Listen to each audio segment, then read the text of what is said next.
शराब तस्करी के मामले में 10 महीने से फरार वांछित आरोपी को रतन नगर से किया गया गिरफ्तार। चूरू जिले में वांछित अपराधियों की धरपकड़ के लिए चलाए जा रहे विशेष अभियान के तहत रतन नगर पुलिस ने कार्रवाई करते हुए शराब तस्करी के मामले में पिछले 10 महीनों से फरार चल रहे एक वांछित आरोपी को गिरफ्तार किया है। रतन नगर थाना अधिकारी रामनिवास ने गुरुवार सुबह 10 बजे करीब बताया कि रतन नगर थाना में आबकारी अधिनियम की धाराओं में दर्ज मुकदमा नंबर 18/2025 में वांछित 40 वर्षीय रिजूलाल पुत्र भाखरा राम भील को गिरफ्तार किया गया है, जो बाड़मेर जिले का रहने वाला है। उन्होंने बताया कि आरोपी रिजू को रतन नगर कस्बे से दबोचा गया। आरोपी लंबे समय से पुलिस से बचता फिर रहा था और लगातार लोकेशन बदल रहा था। एसपी जय यादव के निर्देशन में चल रहे अभियान के तहत थाना रतन नगर के थाना अधिकारी रामनिवास के नेतृत्व में गठित team head constable Naresh Kumar, constable Jaiveer और ओम प्रकाश ने रणनीति बनाकर उसे पकड़ने में सफलता हासिल की। कार्रवाई में कांस्टेबल जयवीर की विशेष भूमिका रही, जिनकी सतर्कता और तकनीकी निगरानी से आरोपी की सही लोकेशन का पता लग पाया। पुलिस ने आरोपी को गिरफ्तार कर आवश्यक कानूनी प्रक्रिया प्रारंभ कर दी है। चूरू जिले में मतदाता सूची पुनरीक्षण की रफ्तार तेज, 8,40,000 से अधिक गणना प्रपत्र डिजिटाइज। चूरू जिला निर्वाचन अधिकारी एवं कलेक्टर अभिषेक सुराणा के निर्देशन में मतदाता सूचियों के विशेष गहन पुनरीक्षण कार्यक्रम 2026 के तहत गणना चरण का कार्य तेजी से जारी है। जिले भर में गणना प्रपत्रों को डिजिटाइज करने का काम प्राथमिकता से किया जा रहा है, ताकि आगामी विधानसभा निर्वाचन रोल्स अधिक सटीक और त्रुटि रहित तैयार हो सके। जिला निर्वाचन अधिकारी अभिषेक सुराणा ने मतदाताओं से अपील की है कि वे ऑनलाइन माध्यम से गणना प्रपत्र भरने की सुविधा का अधिक से अधिक उपयोग करें, जिससे समय और संसाधनों की बचत हो सके तथा प्रक्रिया और भी पारदर्शी तरीके से पूरी हो। गुरुवार शाम 4 बजे तक जिले में कुल 66,844 गणना प्रपत्र डिजिटाइज हुए। वहीं अब तक जिले में कुल 8,40,236 गणना प्रपत्रों को डिजिटाइज किया जा चुका है। विधानसभा क्षेत्रों के अनुसार देखें तो सादुलपुर में 1,30,581, तारानगर में 1,58,075, सरदार शहर में 1,44,012, चूरू में 1,52,268, रतनगढ़ में 1,28,871 और सुजानगढ़ में 1,26,429 प्रपत्र डिजिटल रूप से सुरक्षित किए गए हैं। निर्वाचन विभाग का कहना है कि ऑनलाइन भरने की सुविधा पूरी तरह सरल और सहज है। इससे मतदाता अपने घर बैठे ही आवश्यक जानकारी उपलब्ध करा सकते हैं और पुनरीक्षण प्रक्रिया को सुचारू बनाने में महत्वपूर्ण योगदान दे सकते हैं। जन्मजात विकृतियों वाले बच्चों को मिलेगा सुपर स्पेशलिटी उपचार, ऑपरेशन भी होगा निःशुल्क। होटल शक्ति पैलेस में हुई मीटिंग। चूरू के चिकित्सा एवं स्वास्थ्य विभाग की ओर से गुरुवार को होटल शक्ति पैलेस में जन्मजात विकृतियों से ग्रसित बच्चों तथा आरबीएस के व एनसीडी कार्यक्रमों के तहत चिन्हित बाल रोगियों को सुपर स्पेशलिटी उपचार उपलब्ध कराने हेतु जिला स्तरीय मीटिंग का आयोजन किया गया। कार्यक्रम की अध्यक्षता सीएमएचओ डॉक्टर मनोज शर्मा ने की। सीएमएचओ डॉक्टर मनोज शर्मा ने दोपहर 3 बजे करीब कहा कि चूरू जिले को स्वस्थ जिला बनाना विभाग की सर्वोच्च प्राथमिकता है। जन्मजात विकृतियों की समय पर पहचान और त्वरित रेफरल व्यवस्था से कई बच्चों का जीवन बदला जा सकता है। उन्होंने बताया कि जिले में आरबीएस के टीमों को और अधिक सक्रिय किया जाएगा तथा सभी प्राथमिक व सामुदायिक स्वास्थ्य केंद्रों पर चिन्हित बच्चों की स्क्रीनिंग व फॉलोअप को मजबूत किया जाएगा। उन्होंने कहा कि फरीदाबाद के अमृता हॉस्पिटल के सहयोग से अब जिले के बच्चों को न्यूरो व कार्डिक सर्जरी जैसी जटिल सेवाएं आयुष्मान भारत योजना के तहत पूरी तरह निःशुल्क उपलब्ध होगी।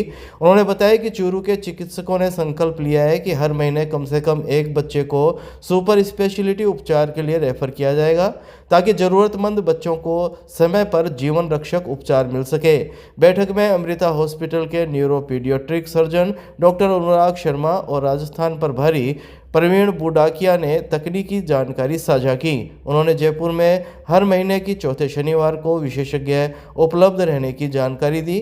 कार्यक्रम में एसीएमएचओ डॉक्टर एहसान गोरी, बीसीएमओ डॉक्टर जगदीश भाटी, संग्राम सिंह सहित जिले भर के चिकित्सक भी मौजूद रहे। चूरू जिला मुख्यालय के ऊपर होटल शक्ति पैलेस के अंदर अमृता हॉस्पिटल फरीदाबाद से और चिकित्सा विभाग चूरू के संयुक्त तत्वाधान के अंतर्गत राष्ट्रीय बाल स्वास्थ्य कार्यक्रम के अंतर्गत बर्थ डिफेक्ट के जो बच्चे होते हैं इनके ऊपर कार्यशाला का आयोजन किया गया, ताकि हमारी जो आरबीएस की टीम है, यहाँ पे कुल 14 टीमें हैं, प्रत्येक तहसील में 2 है, उन सभी टीमों का ओरिएंटेशन किया गया, पीडियाट्रिशियन का ओरिएंटेशन किया गया, ताकि चूरू जिले के उन बच्चों को लाभान्वित किया जा सके, ज़्यादा से ज़्यादा चिकित्सा सुविधा दी जा सके जो राष्ट्रीय बाल स्वास्थ्य कार्यक्रम के अंतर्गत लाभ लेना चाहते हैं। जन्मजात विकृति जो होती है उनको जल्द से जल्द पकड़ के उनका निःशुल्क उपचार करवाया जा सके। डॉक्टर एहसान गोरी, चूरू। राजस्थान शिक्षक संघ अंबेडकर ने कलेक्ट्रेट में नारेबाजी कर किया प्रदर्शन, शिक्षकों को गैर शैक्षणिक कार्यों से मुक्त करने की मांग। राजस्थान शिक्षक संघ अंबेडकर के आह्वान पर गुरुवार शाम 6 बजे करीब चूरू इकाई के शिक्षकों ने कलेक्ट्रेट में नारेबाजी कर प्रदर्शन किया और जिला कलेक्टर के माध्यम से मुख्यमंत्री और शिक्षा मंत्री के नाम ज्ञापन दिया। राजस्थान शिक्षक संघ अंबेडकर के शिवाराम मेघवाल के नेतृत्व में सौंपे गए ज्ञापन में बताया गया कि एसआईआर अभियान के दौरान बीएलओ ड्यूटी में शिक्षकों पर अनियमित और अत्यधिक काम का बोझ डाल दिया गया है, जिससे स्कूलों की पढ़ाई प्रभावित हो रही है। ज्ञापन में जयपुर के शिक्षक मुकेश जांगीड़ की दुखद घटना का जिक्र करते हुए बताया गया कि अत्यधिक काम के दबाव के चलते उन्होंने अपनी जान गंवाई। संघ ने सरकार से उनके परिवार को 1 करोड़ रुपए की सहायता देने की मांग की। शिक्षकों ने यह भी कहा कि परीक्षा अवधि में प्रतिनियुक्तियां बढ़ जाने से स्कूलों में शिक्षण व्यवस्था कमजोर हो रही है और विद्यार्थियों की पढ़ाई पर असर पड़ रहा है। संघ ने मांग की है कि शिक्षकों को गैर शैक्षणिक कार्यों से पूरी तरह मुक्त किया जाए और निर्वाचन विभाग इस समस्या का स्थायी समाधान निकाले। राजस्थान शिक्षक संघ अम्बेडकर के प्रांतीय आह्वान पर आज चूरू की जो जिला इकाई के द्वारा डीएम साहब को, मुख्यमंत्री और शिक्षा मंत्री महोदय को, कलेक्टर महोदय के मार्फत ज्ञापन भेज रहे हैं, जिसमें जो गैर शैक्षणिक कार्य हैं, जैसे बीएलओ का काम है, बीएलए का काम है, इनमें हमारे विद्यालयों से शिक्षक इतने लगा दिए हैं कि परीक्षा का जो कार्य है पूर्णतः बाधित हो रहा है, अध्ययन का कार्य बाधित हो रहा है। वैसे भी पाठ्य पुस्तकें हैं वो लेट आई है और पहले कभी पेड़ लगाओ, कभी ये लगाओ, कभी वो लगाओ, इतने एक्स्ट्रा काम करवाए जा रहे हैं जिनसे हमारी जो शिक्षकों की जो शक्ति है, क्षमता है, वो अन्यत्र दूसरे क्षेत्र में लगाई जा रही है और जिसके चलते हमारी जो शैक्षणिक व्यवस्था पूर्णतः बाधित हुई है। और हम चाहते हैं कि अब हमें इस जो परीक्षा की अवधि के समय में जब हम कहते हैं किसान के समय जो खेती का टाइम होता है खड़ा निकालने का, वो टाइम है हमारा, ये परीक्षा का टाइम है और इसी समय में हमारे शिक्षक है वो गायब मिल रहे हैं स्कूलों से, तो इसमें बाधित हो रहा है। दूसरा, हमारे मुकेश जांगीड़ बीएलओ साथी जयपुर में और एक सवाईमाधोपुर में जो बेरवा जो बीएलओ साथी है, उनका बीएलओ का कार्य करते हुए देहावसान हो गया था। एक हमारी ये मांग है कि उनके परिवार को 1-1 करोड़ रुपए की सहायता राशि दे करके और उनके न्याय दिलाए और इस प्रकार से जो भी गैर शैक्षणिक कार्य उनसे मुक्ति के संबंध में हम डीएम साहब से आज ज्ञापन के लिए आए। जिले के 4 बीएलओ ने एसआईआर 2026 के दौरान 100% कार्य किया पूरा। सबसे पहले कार्य पूरा करने वाले बीएलओ डॉक्टर मनरूप सिंह चौधरी को किया गया सम्मानित। चूरू जिला निर्वाचन अधिकारी एवं जिला कलेक्टर अभिषेक सुराणा ने गुरुवार को कलेक्ट्रेट में एसआईआर 2026 के तहत उत्कृष्ट कार्य करने वाले रतनगढ़ विधानसभा क्षेत्र के भाग संख्या 136 के बीएलओ डॉक्टर मनरूप सिंह चौधरी को सम्मानित किया। राजस्थान के मुख्य निर्वाचन अधिकारी द्वारा हस्ताक्षरित प्रशस्ति पत्र प्रदान कर उन्हें विशेष उपलब्धि के लिए सम्मान दिया गया। जिला निर्वाचन अधिकारी अभिषेक सुराणा ने शाम 6 बजे करीब बताया कि चूरू जिले में डॉक्टर मनरूप सिंह चौधरी ने सबसे पहले अपना 100% कार्य पूरा किया। इसके बाद चूरू विधानसभा क्षेत्र के बीएलओ अली शेर खान ने अपना कार्य पूरा किया। जिले में अब तक 4 बीएलओ अपना पूरा कार्य कर चुके हैं। उन्होंने कहा कि बीएलओ डॉक्टर चौधरी ने निष्ठा, अनुशासन और प्रभावी रणनीति के साथ कार्य करके एक उदाहरण प्रस्तुत किया है। डॉक्टर मनरूप सिंह चौधरी ने बताया कि वे जनवरी 2018 से बीएलओ के रूप में कार्यरत हैं। उन्होंने अपने भाग में मोहल्लावार व्हाट्सएप ग्रुप बनाकर सभी मतदाताओं को ईआरओ के निर्देश और एसआईआर 2026 से जुड़े सभी कार्यों की समय पर जानकारी दी। जिला निर्वाचन अधिकारी ने बताया कि चूरू जिले में अब तक 4 बीएलओ 100% कार्य कर चुके हैं और प्रदेश भर के 500 बीएलओ को सम्मानित किया जाएगा। आज हमारे एक जो बीएलओ हैं मनरूप जी, भाग संख्या 136 रतनगढ़ से, उन्होंने अपना सारा काम पूरा कर लिया। उन्होंने 100% जो है फॉर्म जो भी कलेक्ट करने थे कलेक्ट करके उनको डिजिटाइज कर दिया। वे जिले के पहले ऐसे बीएलओ है। उन्होंने एक एग्जाम्पल के रूप में सेट किया है। और आज जब मैंने उनसे बात करी तो उन्होंने कहा कि जो काम 30 दिन में करना था उन्होंने 7 दिन में कैसे किया। उनका ये कहना था कि चूंकि स्कूल में एग्जाम्स थे और अन्य परीक्षाएं भी थी, शैक्षिक कार्य में कम से कम डिस्टर्बेंस हो, इसको ध्यान में रखते हुए उन्होंने अपना काम जल्दी पूर्ण किया। और उनके बाद आज हमारे 3 और बीएलओज हैं जिन्होंने भी अपना काम जो है 100% पूर्ण कर लिया है और हम अब यही प्रयास करेंगे कि आने वाले दिनों में ये संख्या बहुत तेजी से बढ़ेगी। राज्य में 500 ऐसे BLO जो सबसे पहले अपना कार्य पूर्ण करेंगे उनको भी सम्मानित किया जाएगा। हम भी यही प्रयास कर रहे हैं कि जो BLO पीछे भी रह रहे हैं उनके साथ हम एडिशनल रिसोर्सेज लगा रहे हैं, एडिशनल स्टाफ लगा रहे हैं, ताकि ये काम जो है एक समयबद्ध तरीके से अच्छे माहौल में पूर्ण किया जा सके। अपने ज़िले में जो है विशेष गहन पुनरीक्षण कार्यक्रम पूरे जोरों शोरों से चल रहा है। लगभग अपने जो 17 लाख जो वोटर्स हैं उनमें से 50% वोटर्स का हम एन्यूमरेशन फॉर्म कलेक्ट कर चुके हैं और कलेक्ट करने के बाद उनको हमारे BLO साहब के द्वारा उनको डिजिटाइज भी हमने करवा लिया है। हमारी 6 विधानसभाओं में युद्ध स्तर पे ये काम चल रहा है। हमारे सभी BLO डोर टू डोर जाकर हर व्यक्ति से यथासंभव प्रयास करके उनका कलेक्शन, उनका एन्यूमरेशन फॉर्म ले रहे हैं। जहाँ पे भी व्यक्ति नहीं मिल रहा है हम प्रयास कर रहे हैं कि 3 बार कम से कम हम विजिट करें और ऐसे लोग जिनके फॉर्म हमें वापस नहीं मिल रहे उनसे हम अन्य हमारे जो बूथ लेवल एजेंट हैं पार्टी के उनके द्वारा, हमारे चुने हुए जनप्रतिनिधियों के द्वारा, समाज के मौजूद लोगों के द्वारा और फिर जो हमारे सीनियर अफसर हैं उनके द्वारा भी हम प्रयास कर रहे हैं कि कम से कम लोगों को हम जो है अनकलेक्टेड हमारे फॉर्म हो और अधिक से अधिक लोगों की हम मैपिंग करा सके और डिजिटाइजेशन करा सके। साथ ही जो पहले एक दिक्कत आ रही थी कि जो हरियाणा या नज़दीकी दूसरे स्टेट से जो शादी करके लोग यहाँ पे आए हैं तो उन लोगों के लिए भी अब मैपिंग की सुविधा डिजिटाइजेशन के साथ टाइम आ गई है। तो स्पेशली तारानगर और राजगढ़ का जो बेल्ट है जहाँ पे कई सारी महिलाएं शादी करके आई हैं उनके भी नाम जो है अब हम वेरीफाई करने की स्थिति में आ गए हैं और उनको भी जल्दी हम वेरीफाई कर देंगे।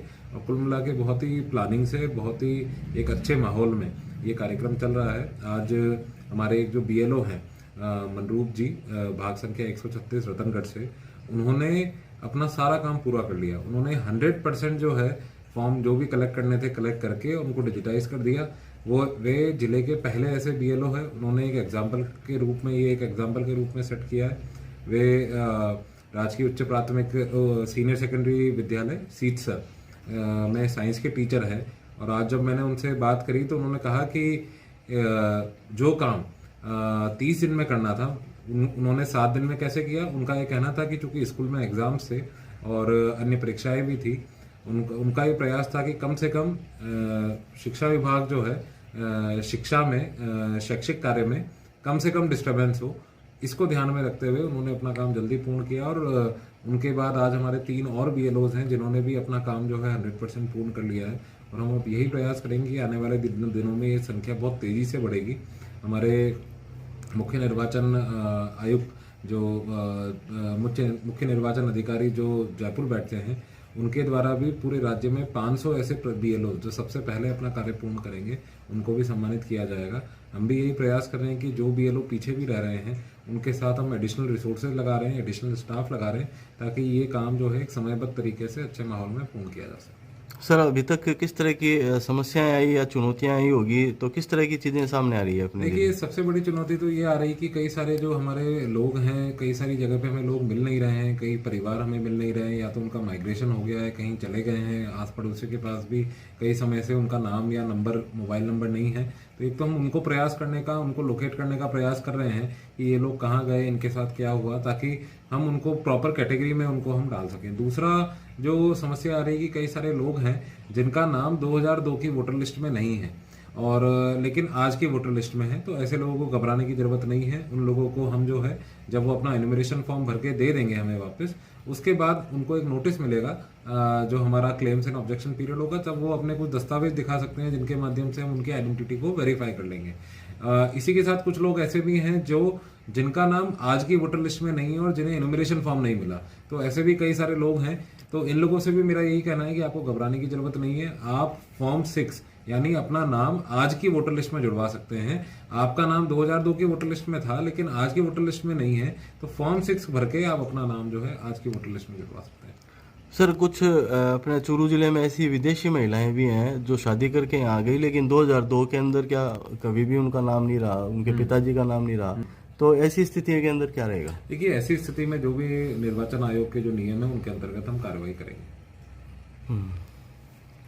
सर, किसी का अगर 2 जगह वोटर लिस्ट में नाम है और उसने दोनों जगह ही फॉर्म भर दिया है, तो उसका क्या सोल्यूशन? नहीं, देखिए, अगर किसी व्यक्ति का 2 जगह अगर वोटर लिस्ट में नाम है और उसने अगर दोनों जगह उसको इन्यूमरेशन फॉर्म मिला और उसने दोनों जगह अपना नाम दे दिया, तो उसके 2002 में जो नाम है उससे मैपिंग एक ही जगह करी जा सकती है। तो उसको चूज करना पड़ेगा कि वो अपनी मैपिंग, मान लीजिए चुरू और जयपुर की बात करें तो वो कहाँ पे अपनी मैपिंग कराना चाहता है, तो उसको एक ही जगह वो मैपिंग अपनी करा पाएगा। काफ़ी लोग विदेश में भी रह रहे हैं तो वो ऑनलाइन कर सकते हैं। बिल्कुल, जैसा मैंने शुरुआत में भी कहा था जब ये SIR चालू हुआ था कि ऑनलाइन भी आप अपना एनुमरेशन फॉर्म भर सकते हैं। उसके लिए आधार ऑथेंटिकेशन की बस एक ज़रूरत है, जो आप OTP के माध्यम से, फेस स्कैन के माध्यम से voters.eci.gov.in वाले पोर्टल पे जाके भी कर सकते हैं, या आपके यहाँ पे कोई जो सगे संबंधी, आपके माता पिता या घर में जो भी हैं, उनके माध्यम से भी आप अपना EF जो है भरवा के अपने BLO को दे सकते हैं।